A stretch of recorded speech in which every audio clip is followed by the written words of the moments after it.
on fait quoi? On s'amuse? Bonjour, ceci est une vidéo à titre humoristique. Chaque année, l'Afrique reçoit 30 milliards d'euros d'aide. Et dans le même temps, elle perd 190 milliards. Ça, c'est un braquage. Même la Casa de Papel, elle dit « Waouh ». Enfin, en espagnol, « Wawos ». Allez, balance le générique. Enfin, vamos les généricos.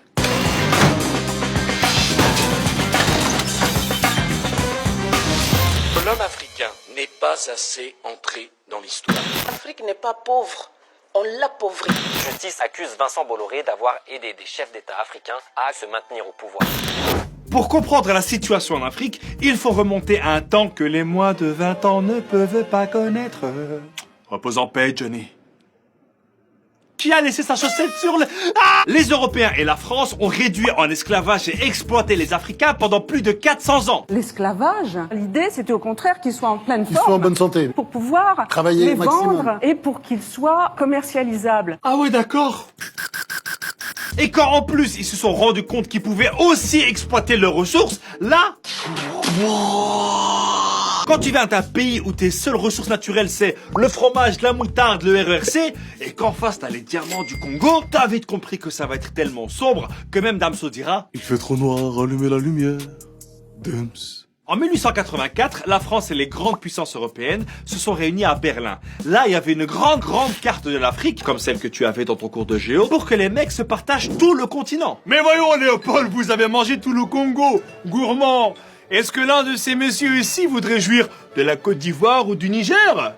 Je sais pas si t'imagines, mais ils ont découpé un continent de 30 millions de kilomètres carrés en 50 colonies. Et quand je te parle de colonies, je te parle pas de tes colonies avec tes potes à La Rochelle pour les vacances, mais bien de colonies où ça fouette et ça coupe des mains. Et c'est pour ça qu'il y a plein de pays d'Afrique, t'as l'impression qu'il y a un mec qui a pris une équerre et qu'il a dessiné les frontières lui-même.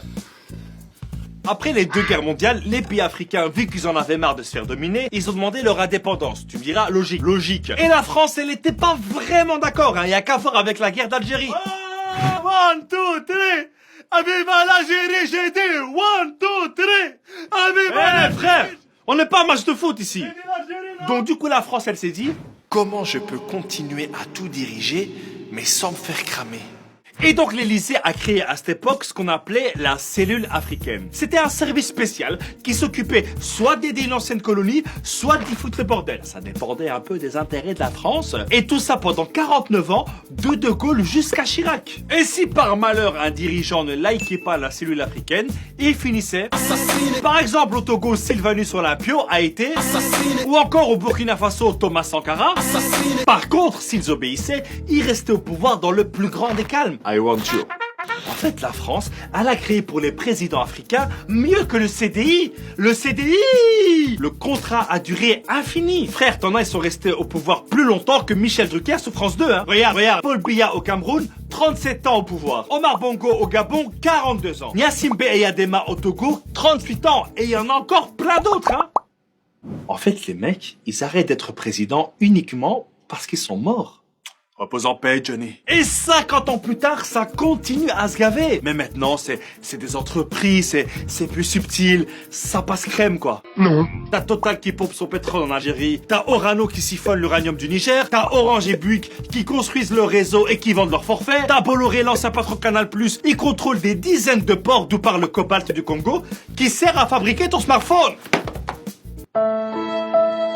En fait, l'Afrique, c'est Black Friday, mais tous les jours. Une grande partie de l'argent qui est dans notre porte-monnaie vient précisément de l'exploitation, depuis des siècles, de l'Afrique. Si l'Afrique pouvait exploiter ses propres ressources naturelles et économiques, virer le franc CFA, et être vraiment indépendante, ce serait le Wakanda, frère. Et moi, j'ai une question. À ton avis, au final, que serait la France sans l'Afrique? Mais Abdel, je t'ai déjà dit. One, two, three. Viva l'Algérie.